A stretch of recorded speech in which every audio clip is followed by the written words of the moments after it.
The tale begins with a young man, Kyuya. He is standing quietly and reflecting on how the crossroads in his life only became clear to him much later. He thinks about the choices he made and the ones he did not. A cheerful girl with dark hair approaches him. She asks why he looks distracted. Kyuya scratches his head and apologizes with a small smile. She tells him they still have some time before they need to move. Kyuya thinks that he has returned to a critical moment in his life from 10 years ago. Kyuya stands with three others: a lively girl, a confident blonde woman, and a calm young man. He realizes this is the start of his new beginning. At an eroge company in 2016, the team discusses a new project. The boss emphasizes that if the project succeeds, they will secure a down payment of 30 million yen. Kyuya asks about the profit model, wondering if monetization has been considered. The boss confidently states that if the product is good, they don't need monetization. Kyuya, frustrated, slams his fist on the table and declares that they cannot proceed without a solid plan. His boss tries to calm him, reminding him that violence won't help and hitting the desk isn't productive. Kyuya questions how the boss can still maintain this attitude, pointing out the dwindling trust and departure of critical team members, including the accountants who manage their finances. The boss, unfazed, admits that Kyuya is the only one left who trusts him and sarcastically thanks him for helping release a previous project, Pirikitsu. Kyuya sits back defeated, realizing he missed his chance to leave when things began falling apart. Kyuya sits at his desk, surrounded by refund notices and unsold game boxes. His computer screen shows multiple unread emails and debt notices. He thinks he has not been paid since the start of the year and has already been evicted from his apartment. He jokes bitterly about the boss potentially being dragged into Tokyo Bay by debt collectors. Two men enter the office.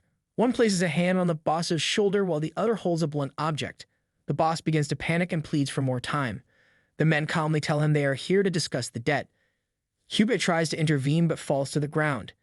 He is lying on the ground and watches the debt collectors drive the boss out of the office. The boss pleads desperately for one more week to make the payment, but the men ignore him. Kyuya stares at the now empty doorway and quietly declares that he is officially unemployed. He slowly gets up and decides to leave for his hometown. Kyuya boards a bus bound for Nara. He holds the ticket tightly in his hand and stares out of the window. He reflects on how his attempts to start a game company failed. He remembers briefly working to sell car supplies before being recruited by the eroge company director at 26. The bus moves forward as Kyuya clings to his dream of creating games despite past failures. Kyuya steps off the Nara Express bus and looks back, reflecting on the eroge company he left behind. He wonders what kind of mess that company was. He recalls the failures of its director, who operated on wishful thinking. The famous author they tried to hire rejected their offer outright and even mocked them on social media. They managed to recruit another writer, but she left halfway due to harassment from the director. Ultimately, the director wrote the so-called plot himself and compelled the rest of the team to finish the script. The company's hasty decision to move into production without proper resources caused constant chaos. Kyuya remembers how the game release date was repeatedly delayed. When it finally launched, no one paid any attention to it. It was just another forgettable, sentimental eroge that failed to stand out. Holding a copy of the game, Kyuya stares at it. He is visibly drained and mutters that the experience shaved years off his life. Arriving in his family home, Kyuya opens the door and calls out to his mother. She welcomes him back warmly, but immediately asks him to clean up his old room. She explains that his younger sister, Miyoko, is coming home with her child. Kyuya heads upstairs and reflects on how life is tough. He thinks about his situation as the older brother returning jobless while his younger sister is a divorced single mother. Sitting in his room, Kyuya begins sorting through his old belongings. He picks up stacks of magazines and manga, thinking it might be time to throw them out. He pauses as he finds an art book he had kept. Holding it, he smiles and decides to keep it. The book features a vivid illustration of a girl in a sunflower field. Kyuya stares at the picture and seems lost in thought. Kyuya flips through the art book, noting how it's a product from his student days. Despite its age, he finds it just as awe-inspiring as before. As he admires the work, a notification pings on his phone. He checks the notification, which is the announcement from Miko Video about a new project by Succeed Soft. Curious, he opens the link. The video reveals that a new game project is in the works. Kyuya watches the announcement, impressed by the quality of the visuals. He reflects on how it is incomparable to what he had made during his time at the eroge company. The creators behind the project are introduced, and Kyuya's eyes widen. It features names like Kawago Kyuichi, a celebrated author, Akishima Shino, a well-known character designer, and Nana, a popular singer. Kyuya marvels at how these industry giants have collaborated to work on the same game. He recalls their achievements. Kawago Kyuichi is famous for the light novel Bloody Sword of Sorrow, which became a hit in anime. Nana started with Vocaloid's song covers and rose to fame as a singer. Akashi Mashino was an illustrator renowned for her character designs in popular anime. Kyuya stares at the screen, feeling a mix of awe and inspiration. These are the frontrunners of the Platinum era of creators. He notes how their era at Unaka Arts University was legendary, producing creators who shaped the industry. To him, working with talents of their caliber feels like a distant fantasy. Looking out the window, Kyuya reflects on how these creators are the same age as him yet have achieved so much. He feels inspired and a little disheartened as he compares their accomplishments to his struggles. He wonders what kind of work this dream team will produce next, feeling both admiration and a spark of motivation to continue pursuing his goals. His sister calls out to him, speaking in a Kansai dialect. She apologizes for making him clean his room and asks if he has free time. Kyuya picks up the phone, realizing it's a call from her. He wonders what she might need as he steps away to answer. Kyuya listened to his sister and how some of his belongings mixed in with hers while she was arranging her stuff. She thought it would be a hassle for him to look for them, so she called. She mentions that he treasures his old things like the acceptance letter to Unaka Arts University known as Daigaida. Kyuya looks thoughtful and replies that he does treasure it. He remembers taking the exam for Daigaida and passes on his thanks, asking her to bring it back when she can. Kyuya reflects on the path he did not take. He gave the Daigaida exam a shot but chose a higher-ranked school instead. He wonders what could have happened if he had gone there and been in the same cohort as the Platinum-era creators. He imagines debating ideas, creating with them, crying, laughing, and raging together. He thinks he might have become someone like them. The image of collaboration lingers in his mind. Kyuya envisions being motivated by their shared project and inspired to make something on his own. The thought of that alternate path stirs something inside him, but reality pulls him back. He clenches his fists and asks himself what difference it would make now. Frustration builds within him as he shouts that it is already too late. 10 years ago, his life was shaped at those crossroads. Tears fill his eyes as he admits he has become someone who chases dreams half-heartedly, unable to meet expectations. He reflects on his life and wishes he could start over. Kyuya hears Miyoko call out loudly and bursts into his room dressed in a schoolgirl uniform. She grins and congratulates him enthusiastically, holding out a paper. Kyuya asks why she's there so early and dressed like that. Miyoko laughs and says it's a uniform. He squints at her and asks if it's cosplay. She brushes it off and repeats her congratulations, waving the paper at him. She teases him, saying he got into Unaka Arts University. Kyuya freezes as the words sink in. His eyes fall on the flip phone in his hand. It's old and not a smartphone. He stares at it, lost in thought. He looks around the room, noticing a 2 pounds and a stack of books labeled Zeroma. He quickly realizes there are only 7 volumes. Kyuya stands suddenly and moves to the calendar on the wall. His breath catches when he sees the date. March 2006. His hand trembles as he whispers that he's back in the past. Miyoko, watching him, asks what's wrong. He touches the calendar again and mutters that it's real. She frowns and asks why he's acting so weird. Miyoko walks up to him and hands him the letter. She says it's his acceptance to Unaka Arts University. Kyuya takes it slowly and stares at the words. His grip tightens as he whispers that he doesn't know how this has happened. He looks up with determination in his eyes. Kyuya holds his student ID, reading Unaka Arts University Film Studies Department with his name. 1 month has passed since his return in the spring of 2006. He confirms to himself that it's real. He's now an art student. Standing outside the university after the entrance ceremony, he looks at the bustling campus. The ceremony has ended and people are leaving. Kyuya decides it's time to head to his new home. Following directions, he arrives at Share House Kiriyama. He pauses at the entrance, confirming it's the right place. The house looks simple but cozy. He steps inside and calls out hello, but the house is silent. No one responds. He figures the other tenants haven't arrived yet and begins exploring. He remembers the realtor mentioning that the other tenants are also new students. They should arrive later if they attended the ceremony. Kyuya feels tired from waking up early and heads to his room on the 2nd floor. It's the room on the right. Climbing the stairs, he mutters about how early he had to get up for the day's events. Inside his room, Kyuya notices his furniture hasn't arrived yet. He sighs and decides to pull out a futon to rest. He hangs his suit and takes a sip from his drinking yogurt. Holding his student ID, Kyuya whispers to himself that he's an art student now. He reflects on how he's at the same starting line as the Platinum-era creators, even if he isn't yet in the same school. Stretching out on the futon, he smiles faintly. Kyuya lies on the futon, thinking about the opportunities ahead. He imagines being in a school filled with talented creators. He wonders if he could make something alongside Akashi Mashino, Kawango Kyuchi, and Nana. The thought of that future feels like a path he might finally reach. He begins to think that other route he dreamt about, it might just become true. As he drifts off to sleep, a soft voice interrupts him. Hashiba-kun, can you hear me? Kyuya's consciousness slips, and the world shifts around him. Suddenly, Kyuya finds himself back at his old workplace. Kyuya sees a girl. She introduces herself as God.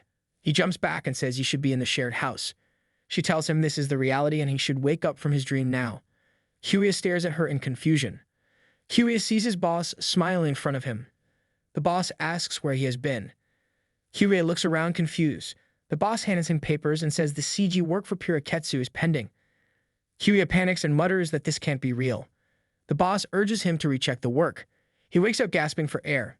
He looks around and realizes it was all a dream.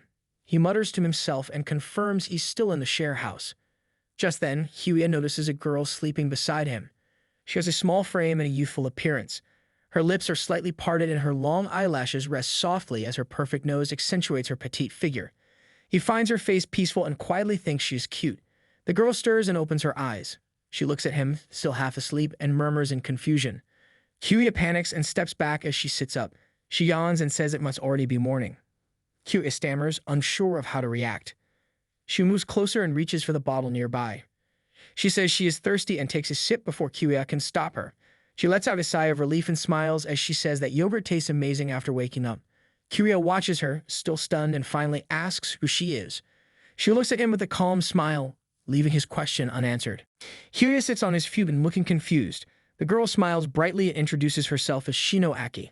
She says she is from Fukuoka, from the westernmost island of Edoshima. She leans forward enthusiastically while speaking, but her excitement causes her to lose her balance. She stumbles, and before she knows it, she falls on Kyuya with a soft thud.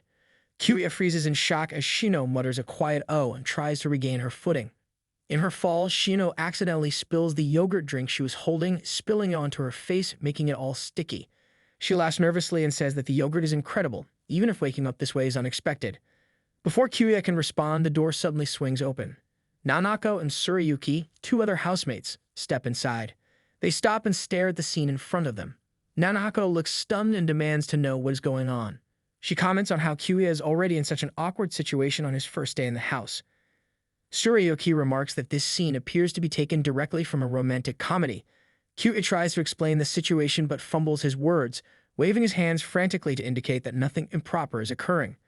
Shino stands and dusts herself off, giggling nervously at how things look. Shino steps forward and apologizes for the confusion. She explains that she wanted to introduce herself but ended up dozing off when she saw the futon. Kyuya breathes a sigh of relief while Nanako claps her hands and suggests that they all take a moment to sit down and properly introduce themselves. Everyone agrees and the group gathers around the table. Kyuya begins the introductions. He says his name is Hashiba Kyuya and he is from Nara Prefecture. Nanako smiles warmly and says she will call him by his first name. Kyuya hesitates but nods in agreement. Tsurayuki introduces himself next. He says his name is Rokuanji Tsurayuki and jokes about how long his surname is.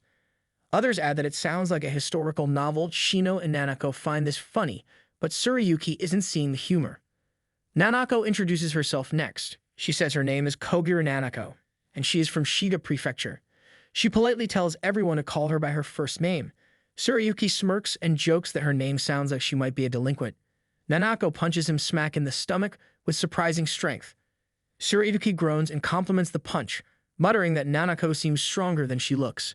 Shino says it is finally her turn. Shino stands confidently and introduces herself as Shino Aki. She says she is from Etoshima and Fukuoka. Tsurayuki looks at her and asks how old she is. He jokes that she must have skipped grades to enter university.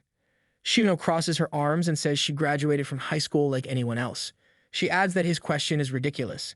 Kyuya comments that her name sounds rare and a bit like a boy's name. Shino smiles and explains her surname is Shino and her first name is Aki. She says many people combine them and call her Shinoaki. Shino notices everyone is using first names. She says they can call her Aki if they prefer. Tsurayuki interrupts and says Shinoaki sounds better. Kyuya and Nanako agree with her. Shino groans and mutters that no one is listening to her, but she finally gives up and accepts it. The next morning, the group prepares to leave the house. Tsurayuki locks the door while Shino comments on how interesting it is that they are all in the same film studies program. She wonders aloud about how academic advisement will work. Nanako suggests they will likely start with language classes and exchange information, which should help them stick together.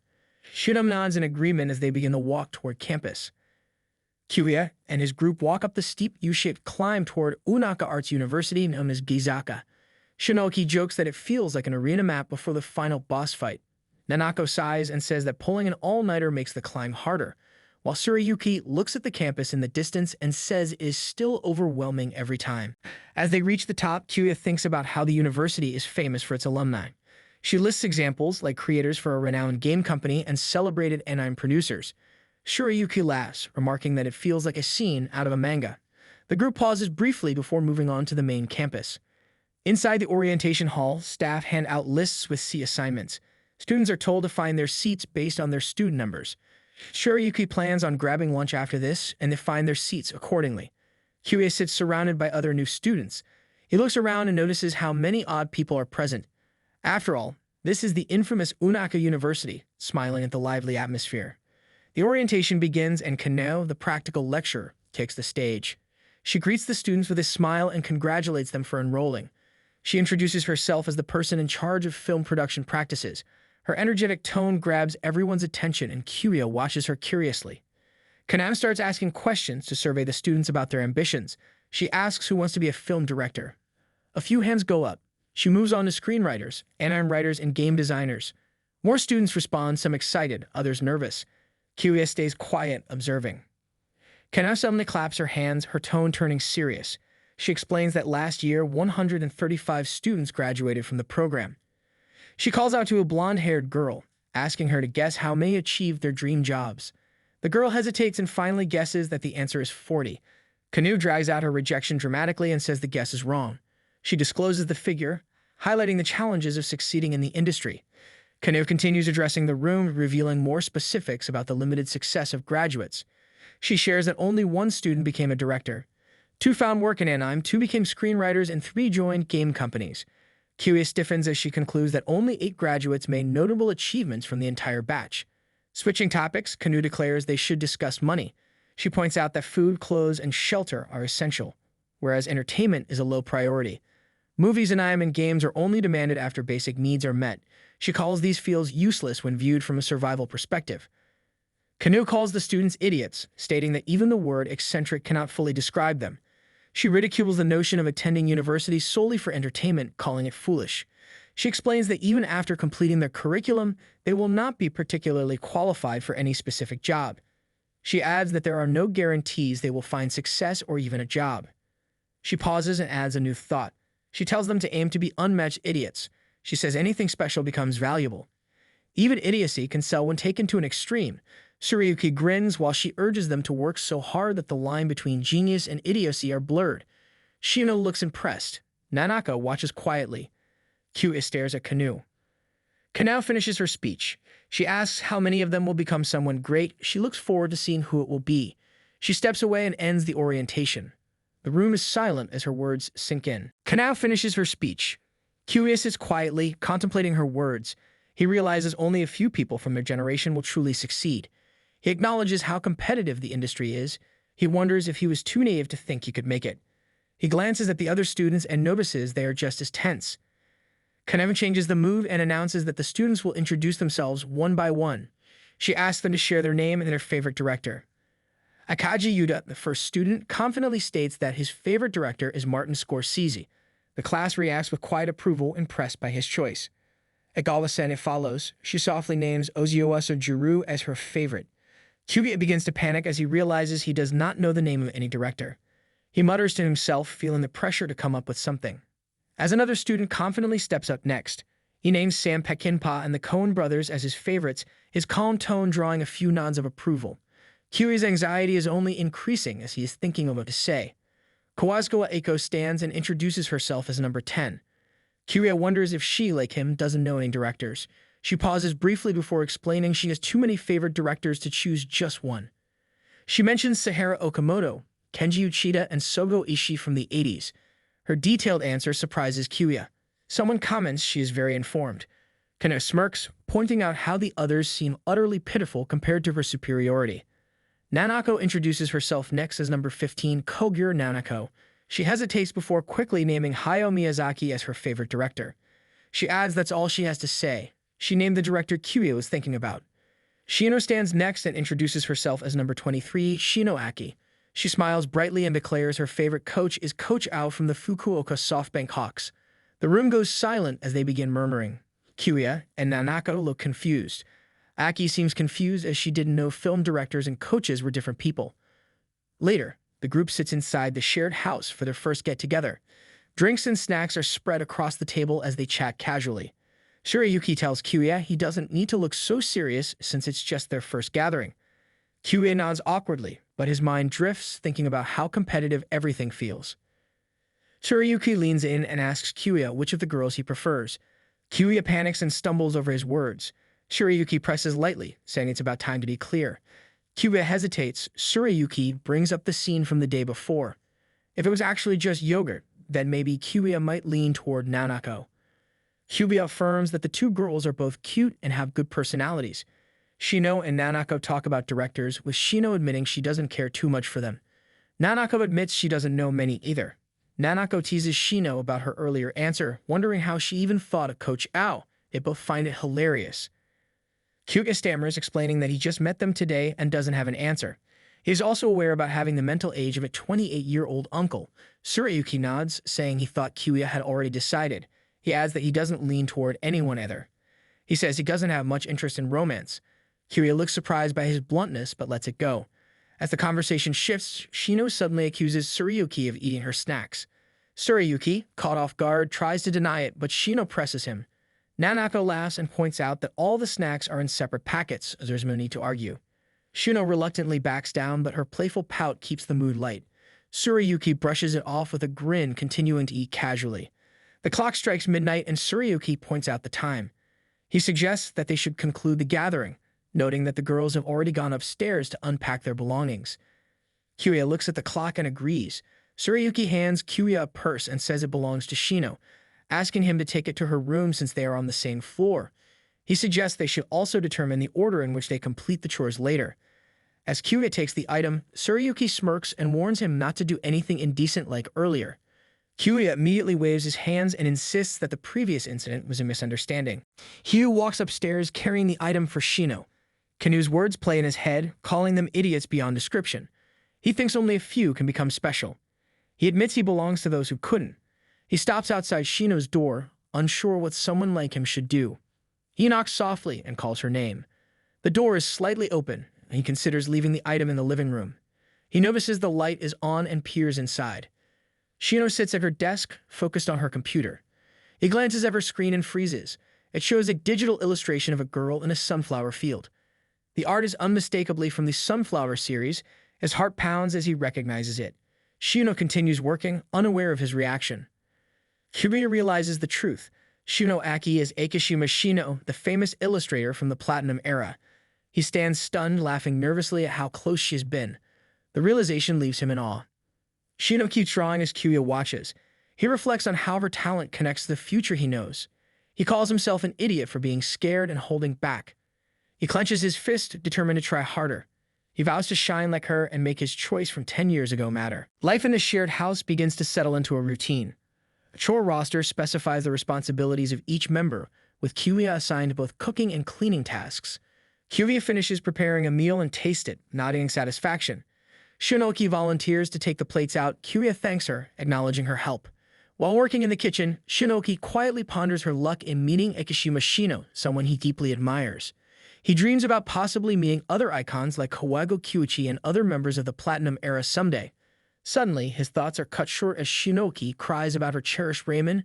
Yumaka Toyo, it has been eaten. She turns to Tsurayuki, who is eating it.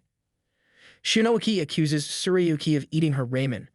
He awkwardly defends himself, saying he gave her some sukiyaki in exchange, but Shinoki, clearly upset, insists that it is not the same.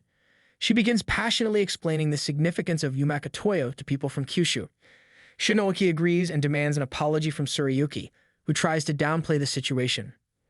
In the heat of the moment, Nanako appears out of nowhere and delivers a dramatic speech about respecting each other's food, declaring it as a rule of living together.